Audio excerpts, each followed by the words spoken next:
শোনো জনক, আর তোমরাও শোনো। যদি তুমি মনে করো মায়া তোমাকে ঠকাচ্ছে, তাহলে বুঝে নাও তুমি এখনও মায়াকে চিনতেই পারোনি। কারণ মায়া কখনো কাউকে ঠকায় না, ঠকায় শুধু তোমার অজ্ঞানতা। মায়া আসলে কোনো শত্রু নয়, মায়া একটি খেলা, একটি ব্যবস্থা, একটি পর্দা।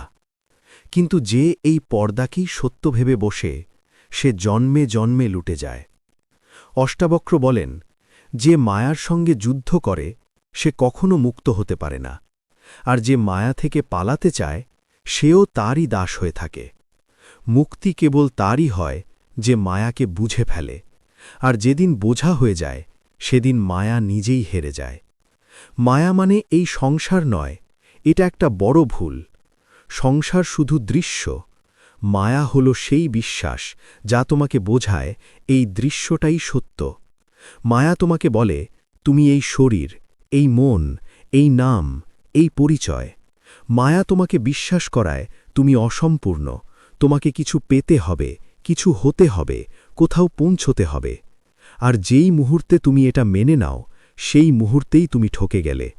কারণ আত্মা কখনো অসম্পূর্ণ নয়, আত্মা কিছু পেতে যায় না, আত্মা চিরকাল পূর্ণ। অষ্টাবক্র জনককে বলেন, তুমি যে সংসারকে আঁকড়ে ধরতে চাইছ সেটা তো স্বপ্ন, আর যে স্বপ্ন আঁকড়ে ধরে সে কখনো জাগতে পারে না। মায়ার সবচেয়ে বড় ধোঁকা হল সে নিজেকে খুব কঠিন আর বাস্তব বলে মনে করায়। সুখ বাস্তব লাগে, দুঃখ বাস্তব লাগে, সম্পর্ক বাস্তব লাগে, লাভ ক্ষতি বাস্তব লাগে।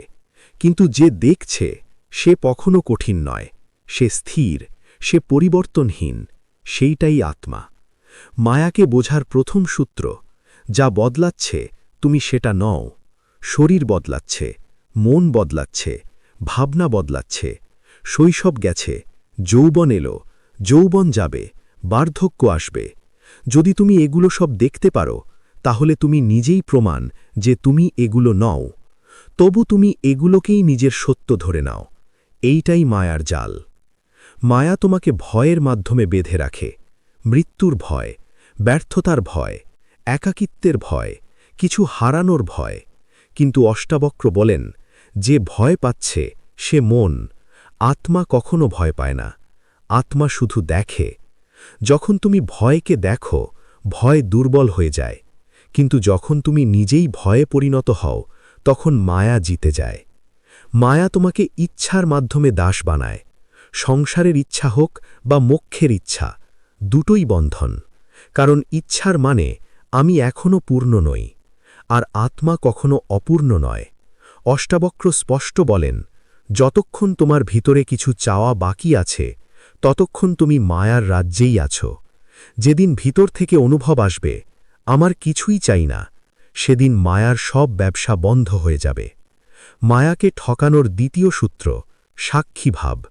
সাক্ষী হওয়া কোনো সাধনা নয়, কোনো চর্চা নয়, কোনো চেষ্টা নয়। এটা শুধু একটি শ্রমণ, আমি দেখছি। ভাবনা আসে, আমি দেখি। অনুভূতি ওঠে, আমি দেখি। সুখ আসে, আমি দেখি। দুঃখ আসে, আমি দেখি। যে দেখছে সে আত্মা, আর যা দেখা যাচ্ছে সেটাই মায়া। এই ভেদ যেদিন স্পষ্ট হয়, সেদিন মায়ার প্রভাব শেষ। অষ্টাবক্র বলেন, সংসার ছাড়তে হবে না, সংসার থেকে পালাতেও হবে না, সংসারে ডুবতেও হবে না। এই তিনটেই অজ্ঞান। সংসারে থেকেও অস্পর্শিত থাকা, এইটাই আসল মুক্তি। যেমন পদ্মফুল জলে থাকে, কিন্তু জল তাকে ভেজাতে পারে না, ঠিক তেমনি সাধক সংসারে থাকে, কিন্তু সংসার তাকে বাঁধতে পারে না। মায়া তোমাকে কর্তা বানিয়ে বেঁধে রাখে। সে বলে, তুমিই করছ, তুমিই ভোগ করছ, তুমিই দায়ী। যেই মুহূর্তে তুমি নিজেকে কর্তা ভাবো, সেই মুহূর্তেই অহংকার জন্মায়, আর অহংকার মানেই বন্ধন। অষ্টাবক্র বলেন, আত্মা কিছুই করে না, সব কিছু শরীর আর মনের স্তরে ঘটে। আত্মা শুধু সাক্ষী। এই জ্ঞানটাই মায়ার সঙ্গে করা সবচেয়ে বড় ঠকানো।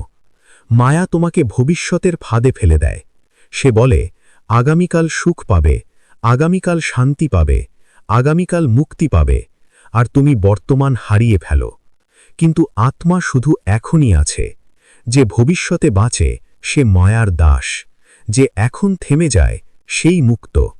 অষ্টাবক্র বলেন, যে সত্য তুমি খুঁজছ সেটা বাইরে কোথাও নয়, ওটা তোমার ভিতরেই আছে, কিন্তু তুমি বাইরে তাকিয়ে আছো, তাই মিস করছ।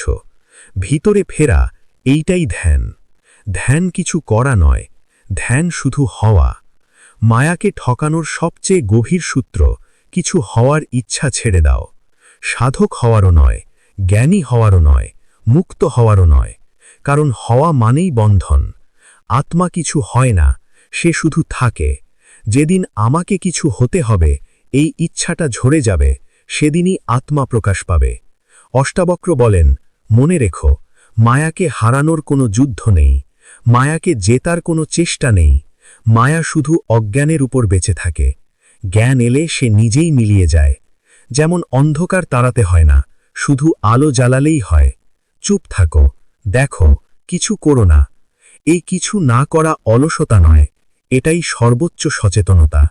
যখন সব চাওয়া পড়ে যায়, যা থাকে সেটাই ব্রহ্ম, সেটাই আত্মা, শুদ্ধ মৌন সাক্ষী।